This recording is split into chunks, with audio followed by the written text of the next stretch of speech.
नमस्कार मित्रों, आज हम बिलिंग मॉडल के बारे में डिस्कस करेंगे।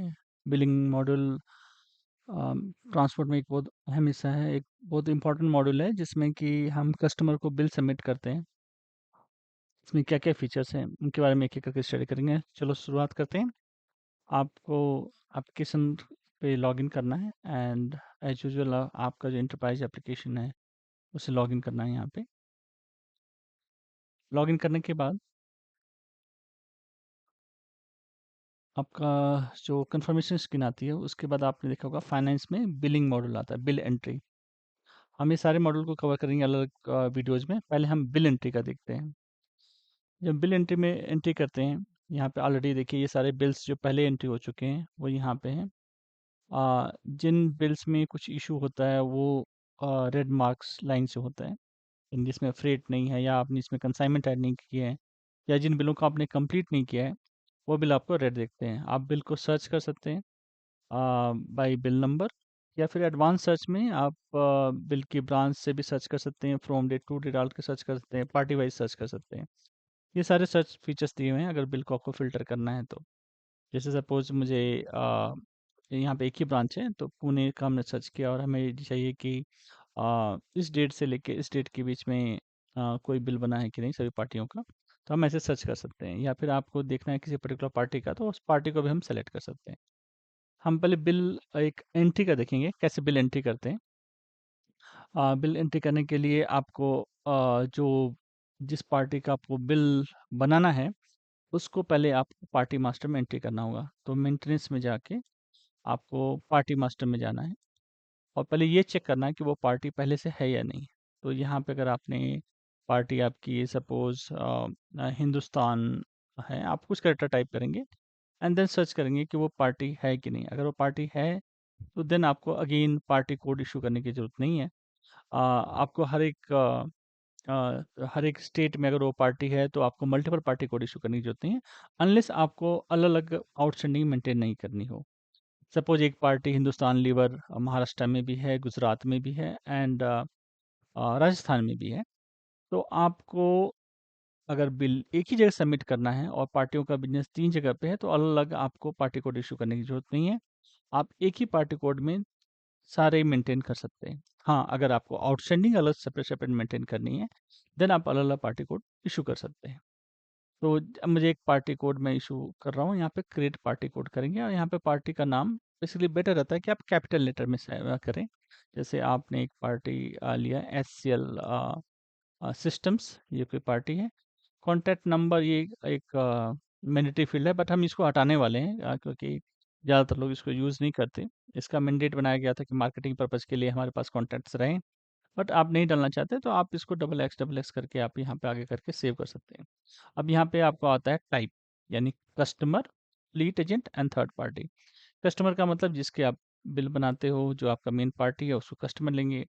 अगर आपके पास फ्लीट्स हैं, खुद की गाड़ियाँ हैं, आपको फ्लीट का कोई अगर आपका काम है, आप गाड़ियाँ किसी कस्टमर को देते हैं विदाउट एलआर बनाए हुए, तो आप फ्लीट एजेंट करके उसका पार्टी इशू कर सकते हैं।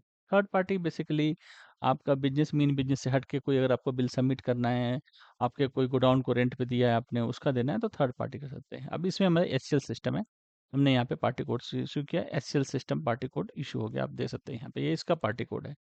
अभी हमें क्या करना है कि अगर आप चाहें तो उसका एड्रेस अभी ऐड कर सकते हैं या फिर आप एलआर बनाते समय भी एड्रेस आप ऐड कर सकते हैं, दोनों इसमें फीचर्स हैं। तो मैं यहाँ पे एड्रेस ऐड करता हूँ। आप चाहें तो एलआर बनाते समय भी एड्रेस ऐड कर सकते हैं। तो यहाँ पे हमने लिया सपोज महाराष्ट्र में है वो, और यहाँ पे मैंने महाराष्ट्र का पिन कोड, यहाँ पे जहाँ पे मुझे बिजनेस करना है वहाँ का पिन कोड या वहाँ का कुछ एड्रेस का कुछ भी पता है। जैसे मुझे मान लीजिए मैं 142105 डाल रहा हूँ, तो ये पार्टी कोड आलंदी का है, यहाँ पे डाला हमने। कॉन्टैक्ट पर्सन डालना है तो डाल सकते हैं। जीएसटी नंबर आप डालना चाहते हो सेव कर सकते हैं। यहाँ पे सेव किया, और अगर आपको इसमें इसका एड्रेस डालना है तो आप एड्रेस भी आप इसमें टाइप कर सकते हैं, उसका कंप्लीट एड्रेस। वो एक बार सेव हो जाएगा, नेक्स्ट टाइम आपको डालने की ज़रूरत नहीं है। अ, और ये जब आप यहाँ पे एलआर बनाएँगे, यहाँ पे कंसाइनमेंट बिल बनाएँगे जब यहाँ पे, तो बिल एंट्री में करके वो आपको पार्टी कोड वहाँ पे दिखेगा जब ऐड करेंगे। अगर आपने एलआर बनाते समय पार्टी कोड इश्यू कर दिया है, ऑब्वियसली आप इश्यू करेंगे, तो बिल बनाते समय पार्टी कोड इश्यू करने की ज़रूरत नहीं है। फॉर इंस्टेंस मैं कोई एक बिल लेता हूँ, जैसे ये बिल सारे सबमिटेड हो चुके हैं। मैं एक बिल कोई लेता हूँ जिसका ऑलरेडी आई मीन एक एलआर लेता हूँ जिसका बिल पहले से नहीं बना हुआ है। उसका हम बिल बनाएंगे। सपोज हमने ये एलआर ली, अब इसमें मैंने क्लिक किया तो मुझे दिख रहा है कि इसका बिल नंबर कोई बिल नहीं बना हुआ है। अब इस एलआर को हमने कॉपी किया और इसका हम बिल बनाते हैं। वैसे आपके सामने एलआर होती है जब आप बिल बनाते हैं। तो यहाँ पे ऐड बिल पे क्लिक करेंगे, यहाँ पे ब्रांच सेलेक्ट करेंगे। ये ऑटो जनरेट है, ये एक फीचर है जहाँ पे सिस्टम खुद नंबर जनरेट कर सकता है।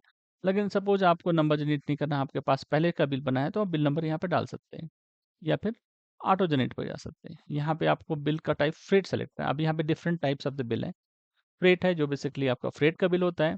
मिसलेनियस कोई अगर फ्रेट के अलावा कोई आपको बिल बनाना है पर्टिकुलरली उसमें, तो आप मिसलेनियस का भी बना सकते हैं।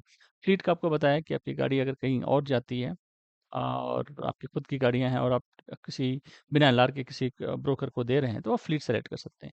X type bills way bill होते हैं जो कि आप बिना एलआर के बनाना चाहते हैं तो वो आप बना सकते हैं।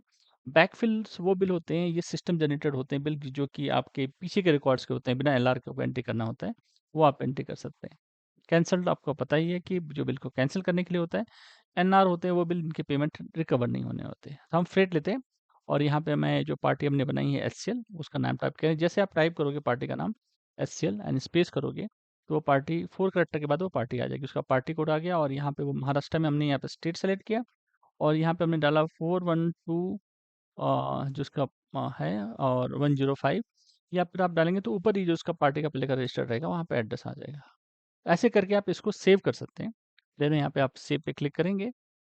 सेव पे क्लिक करने के बाद आपको रेस्ट ऑफ द ऑप्शंस यहाँ पे देखेंगे।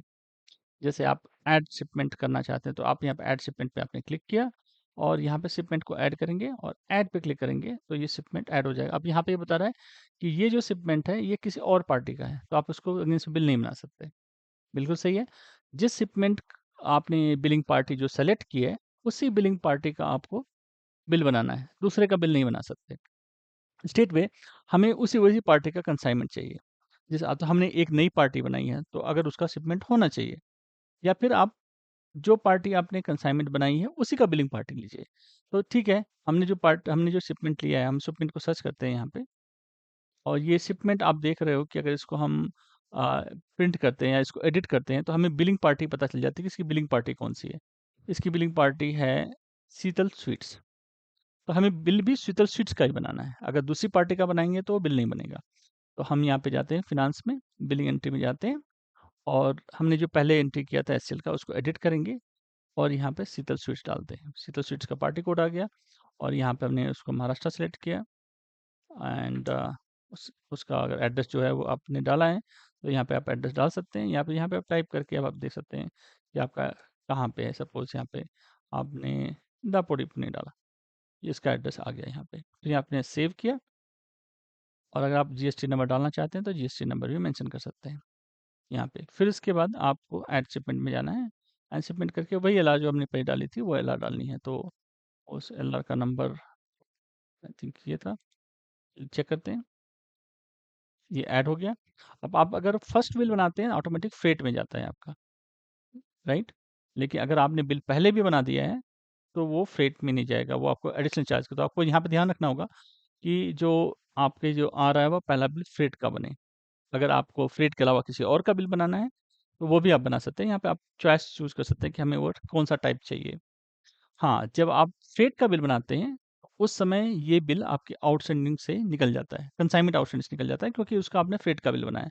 लेकिन आपने कहीं एडिशनल ऑपरेशन चार्जेस का या फिर डोर डिलीवरी चार्जेस का केवल बिल बनाया है तो वो शिपमेंट वो आउटस्टैंडिंग में आपके रहता है। यहाँ पे अपडेट किया आपने। सपोज आपको फ्रेट के अलावा कोई और चार्जेस भी ऐड करने हैं तो आप इसको ड्यू पे डुप्लीकेट पे क्लिक करेंगे और यहाँ पे आप एडिशनल चार्जेस आप लिख सकते हैं। जैसे मुझे सपोज डोर डिलीवरी चार्जेस लगाना है तो मैंने डोर डिलीवरी चार्जेस मान लें यहाँ पे 500 डोर डिलीवरी चार्जेस हमने लगा दिया। अपडेट कर सकते हैं यहाँ पे। अगर आपको जीएसटी ऐड करना है आप जीएसटी भी ऐड कर सकते हैं यहाँ पे क्लिक करके। आपको देखना पड़ेगा कौन सा जीएसटी आपको ऐड करना है, वो आप जीएसटी यहाँ पे ऐड कर सकते हैं। सपोज आपका जीएसटी इनेबल्ड है तो आप यहाँ पे कॉन्सोलिडेटेड दिखाना चाहते हैं तो गुड्स एंड सर्विसेज टैक्स ले सकते हैं यहाँ पे। तो आप यहाँ पे आपका जो परसेंटेज है उसके हिसाब से 12% यहाँ पे आ गया और ये आपका जीएसटी कैलकुलेट हो गया।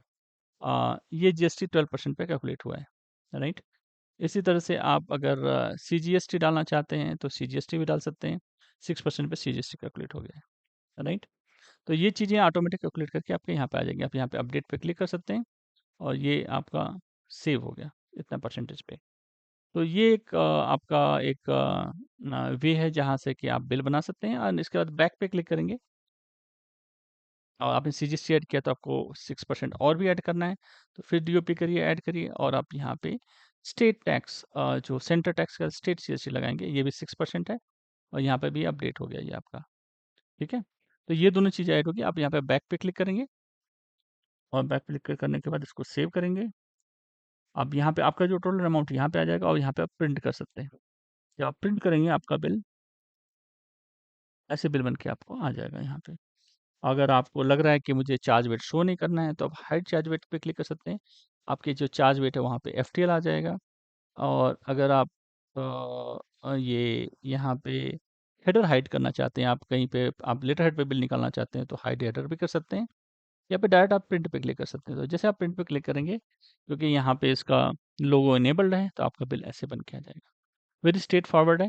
आप इस चीज़ों को समझेंगे तो आपको ये डिफिकल्ट नहीं लगेगा। It's very easy to create bill. आपका सिग्नेचर जो रहेगा वो यहाँ पे आ जाएगा, आपके जो बैंकिंग डिटेल्स यहाँ पे आएगी। आप ये डिक्लेरेशन अगर आपके बिल में नहीं आ रहा, ये भी कस्टमाइजेबल है, ये भी आ जाएगा। लेकिन ये एक्चुअली जो है कि इसलिए कि जब आप जीएसटी चार्ज नहीं करते हैं तब आपको ये डिक्लेरेशन शो करना होता है। अगर आपने जीएसटी चार्ज कर रहे हो आप, तो फिर ये डिक्लेरेशन की ज़रूरत नहीं होती, क्योंकि आप जीएसटी आपने कस्टमर से ले रहे हैं। बाकी ये आपका डिटेल का कस्टमर का डिटेल्स है, आपके पैन नंबर्स, ये सारी डिटेल्स यहाँ पे आती है। इस तरह से मल्टीपल शिपमेंट्स का भी आप बिल बना सकते हैं। आपको ये कैसा लगा आप मुझे बताइए। नेक्स्ट मॉड्यूल में हम चेक करेंगे कि हम इसका सबमिशन कैसे बनाते हैं, सबमिशन के बारे में पढ़ेंगे, देखेंगे इसमें। धन्यवाद।